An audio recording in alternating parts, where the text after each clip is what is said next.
What's up? What's up? This is weird. It's getting dark early, and today it's cloudy, so it's almost like I'm shooting this video at nighttime. Wow. That was a little bit of a non sequitur. Welcome to the Go Home Show. I'm Jeremy Timmerman, one of the admins and creators of the Top Rope Facebook group.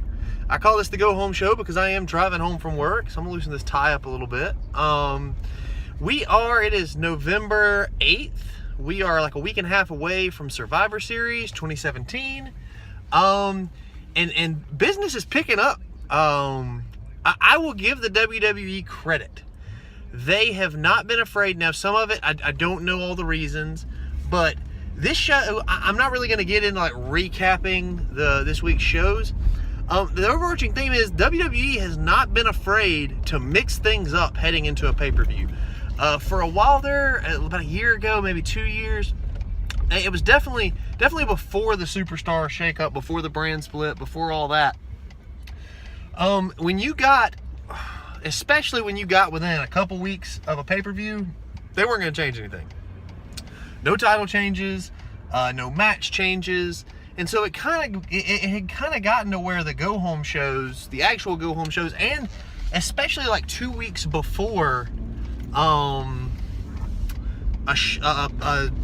pay-per-view, like what this week was, you almost had no reason to watch because nothing was going to change. They had already set the matches, but especially right now, they are really just mixing things up, and they've left it open where we don't really know what the matches are at Survivor Series. They've set it up to where you've got a 5-on-5 men's match, a 5-on-5 women's match, and then all the belts going head-to-head. The Universal title against WWE title, United States title versus Intercontinental title, the two women's champions, and the two tag champions going up against each other.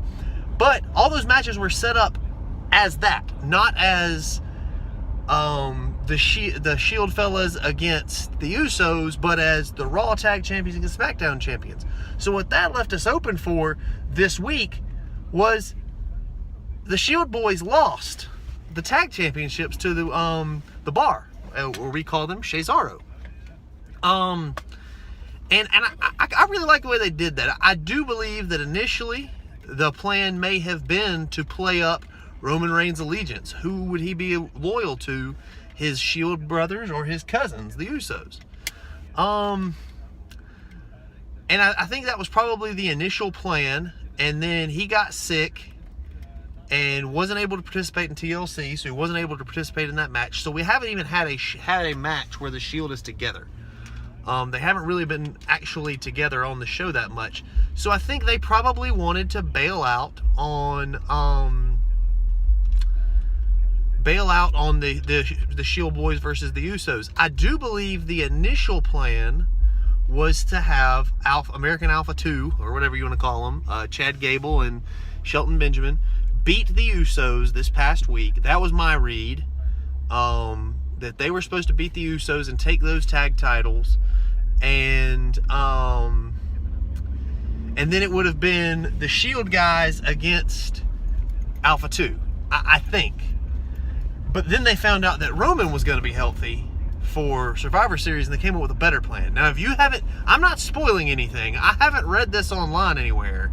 Now, Dave Meltzer at some point this week is going to announce, I'm sure, that he believes that his sources say that it's going to be New Day versus the Shield at Survivor Series, and people are going to use that as a source in their stories for other websites. That Dave Meltzer notes that he thinks that his sources say the plans are to have Shield versus New Day. Well, if you watch Monday Night Raw, that's obvious.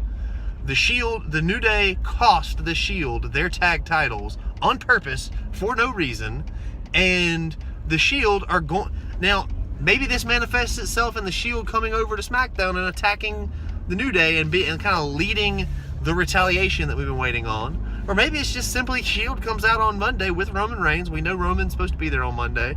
And they say, we want you in a match at Survivor Series.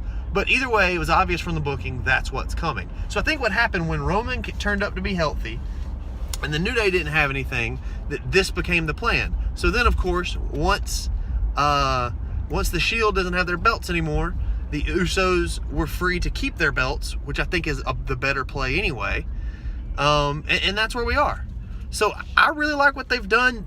Kudos to the WWE for reaching back and finding that Chad Gable note, finding that Chad Gable thing where the Usos, when they first started their heel turn, attacked Chad Gable, hurt his knee, and that's why Alpha didn't originally win the SmackDown Tag Team titles. That's why that's part of how Slater and Rhino won those tag titles, was because the Usos turned heel and took out American Alpha by taking out Chad Gable's knee. So that was really well done. And it was just showed that WWE is flexible. To me, they have handled the uncertainty of having so many stars out on Raw better than we ever could have expected. Sorry. I had to hit my brakes a few minutes ago and the camera got a little crooked and it was bothering me. So yeah, I really liked that. I think that picture is set. I think we're gonna get the Usos against the Bar. Either team could win and I'm fine with it. They set it up to where the Usos are at least a little banged up, so the Bar can win. They can look strong without really hurting the Usos. And I think but I would be fine either way. Both of those tag teams, I have got nothing but positive things to say about either one of those tag teams and what they've done in recent months. So I'd be fine with either of those winning. That leads us to New Day versus The Shield. It's an obvious segue. Again, that match hasn't been announced. I haven't seen any spoilers or anything like that, but to me it's pretty obvious. That's the boat we're driving in. So I love that match. I think the Shield has to win, and I think the Shield can win without New Day really taking too much of a beating, because Xavier Woods and Kofi are so small. And they're true tag competitors right now. They're gonna, obviously at some point we want to see those guys back in singles action, especially Big E, maybe Xavier too for like a US title run. But you have to have the Shield win that match. That'll be their first triple threat match, or their first 6-man tag match since reforming. I just don't see any way that they can lose that match. And that's fine. It's one of those, if the New Day have to lose to somebody, losing to a team that is marketed as the most dominant faction of all time, I don't know that they really were, but we'll save that for another day. So that's that. And all of that has been really well done, I think. All of that was really well done. Mike Jones, and I got in a discussion earlier today about Shane McMahon's leadership in that whole invasion under siege angle. And I really do think they're setting that part up, that Shane has been a bad leader. He's been hot-headed. He's made some poor decisions. Remember, they attacked Raw and really weren't able to attack. Miz wasn't in the building, I don't think. Braun Strowman wasn't in the building. Samoa Joe, Roman Reigns, Braun Strowman, I already said that, Bray Wyatt. Lots of those people weren't in the building. Brock Lesnar. So they launched an attack, pissed off Raw, and really have yet to hurt Raw's chances of winning any of the matches at Survivor Series. And now if there is Raw retaliation, it will come when Raw will be able to walk in that building and beat up the right people. They'll be able to come in and go after Baron Corbin and go after AJ Styles and go after all the people that are in those matches. The Usos, the SmackDown women, which that's kind of separate because with those rosters being so small, the SmackDown women were able to beat up the right Raw women to a degree. They got Sasha at least. Yeah, that's one I remember they definitely got. So, and we've started seeing the seeds of that sown, that Daniel Bryan was upset that Shane did that and didn't think it was a good move, and then Daniel Bryan's the one who paid for that. So maybe we see a Daniel Bryan, Shane McMahon feud come out of this. Maybe it's just simply that's where that relationship starts to break down, and we start to see some of that, not quite to the Stephanie McFoley relationship, but for a while we've had one authority figure on Raw for the most part, and that's Kurt Angle, and he, so he doesn't have any opposition. Now we've kind of got that with Stephanie. But on SmackDown, it's been Shane McMahon and Daniel Bryan are both face authority figures, and they get along with everybody, and they get along with each other, and it's great. So maybe this is the beginning of a split, that now Daniel Bryan's going to be pissed. He got chokeslammed because Shane McMahon made a poor decision, and I really feel like they're setting up that SmackDown's going to lose most, if not all, of the matches at Survivor Series. The biggest news of this week, though, and it's the one I want to spend some time talking about, is AJ Styles beating Jinder Mahal for the WWE Championship. I don't see, and I shot a video last week that I wasn't ever able to upload. I had some storage issues on my phone, and just timing-wise, I didn't get it uploaded, where I kind of tried to speculate about why this match was happening. And I said in that video that I didn't see any way that this was just a normal Jinder winning by interference. There were too many factors. One, originally it was supposed to be Rusev AJ Styles for a spot on the Survivor Series roster on this yesterday's SmackDown. They canceled that after the show. It was like on Wednesday. They canceled that and announced that it was going to instead be AJ Styles versus Jinder Mahal for the WWE Championship. That felt kind of weird that they would do that when that other match had when the other match was more necessary for the Survivor Series team, for the event, and you didn't need to do Jinder AJ Styles right now, just within the storyline. So that felt a little weird to me. My speculation, I had a couple ideas. One was that, of course, that AJ would win. Another was that the reason that they did it was that was going to be where Raw interfered. That was a match they could set it up, big important match, AJ Styles getting a title match against Jinder Mahal, and Raw would come in, and that was when they would launch their attack. That would further the Survivor Series story, and it would also set up AJ for a rematch down the road. Of course, neither of those things happened. AJ just won. We've heard rumors that Jinder is injured. I've heard rumors that Jinder failed a steroid test or a wellness policy test or whatever the terminology. He failed a steroid test is what I've heard, which for a lot of us that wouldn't be too surprising if that was the truth. There's been speculation about him using performance-enhancing drugs since he came back. But for whatever reason, AJ Styles got the win. Now, there's several pieces of evidence, to this, that tell me this wasn't just a Jinder Mahal win, or a Jinder Mahal loss. He's come out on Instagram and said, no, I didn't fail a wellness policy test. I have a wellness policy violation. I'm not hurt. It's nothing like that. It's just, he was the better man tonight. I'll come back. I'll get my title back. There's a couple pieces of evidence that suggest otherwise. One, Jinder was the one who started this match, right? He's the one who, really, he was the first one to instigate all of this title versus title business for Survivor Series. He challenged Brock Lesnar and created this dynamic. And both sides, both he and Lesnar and Heyman, they've built a lot of promos into this being the matchup. We all think it was a crap matchup anyway, or at least I do, but they put a lot of effort into that match. So, that's one reason that I think there's something going on behind the scenes, whether it's an injury, failed steroid test. I've heard other rumors about other stuff he could be in trouble for that I don't think is real logical, related to like social media and crap like that. I don't think that would make a lot of sense. There's more evidence too. We assume, based on the booking, that AJ Styles was set to be the 5th member of the Survivor Series team. That he was going to beat Rusev, he was going to take the Survivor Series team, and we're going to have a real super babyface team. It's Bobby Roode, it's Shinsuke Nakamura, it's Randy Orton, who's a face right now, it's AJ Styles, it's Shane McMahon, it's super face, even though they've been acting like heels. It's super face, and that's fine. I do think that Rusev should have gotten that spot, given the circumstances, but they didn't do that. Instead of even giving Jinder a shot now with logical booking, would be that Jinder would come in Tuesday. He would say, I want my rematch with AJ Styles. Shane McMahon would say, no, you're not getting it right now. You lost.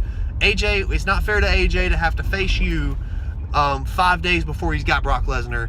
We're not doing that. And Jinder would say, I want a shot to be on the SmackDown Survivor Series roster. Even if your plan is to give it to John Cena, which they did,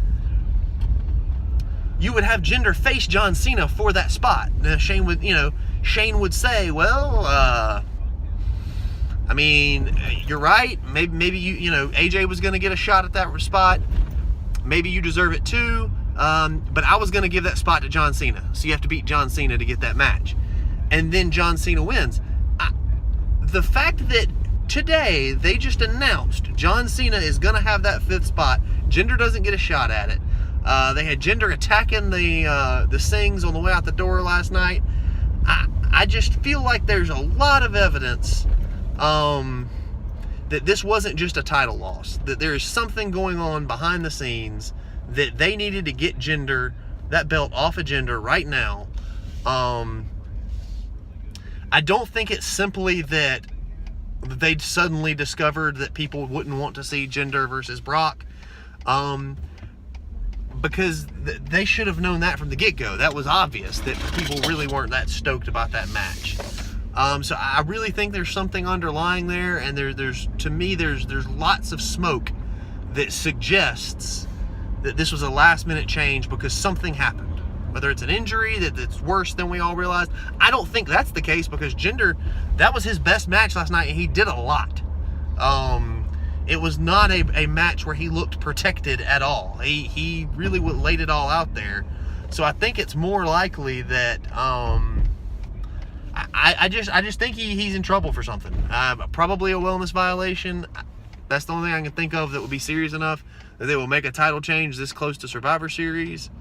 But honestly, I hate it. I can't even pretend to hate it. It's better. Jinder sucks. He's not good in the ring. He has not improved. His promos were all right. His character work was all right, but it was built on a flawed concept. It was built on, and I don't think it was necessarily his fault. It was built on this notion that people didn't like him because he talked different, which he doesn't. He's not really from India. He's from Canada, and he talks like a Canadian, which I don't know. And not even, he didn't really have a Canadian accent. It's just regular English, like a basic American accent. It's just really deep, really deep. But yeah, I don't know. It was a flawed concept. And his ring work's terrible. They didn't build him. They didn't build him before he was champion. They didn't build him after he was champion. They never made him look like the results in the ring work never looked like a champion. And the belt suffered for that. I know that Hell in a Cell was their last pay-per-view, right? Yeah. Hell in a Cell was their last pay-per-view, and he wasn't the main event because it was the Hell in a Cell match, but he couldn't have been the main event. There is no circumstance where he would have been the main event of that pay-per-view. He's just not there. So it's for the best that he's not the champion. And if they want to do him a favor as a performer, they need to not put the belt back on him. They're going to be tempted, whether he's suspended or not, they're going to be tempted to put the belt back on him over in India. And that's a mistake, because if they put the belt back on him right now in India as an obvious play to the Indian crowd, it's going to ruin him. It's going to ruin him forever as far as WWE goes, because he will always be a gimmick. He will always not, gimmick is a neutral term in WWE, but he'll always be like one step up from David Arquette. They put the belt on him, back on him for this India tour, and he didn't deserve it.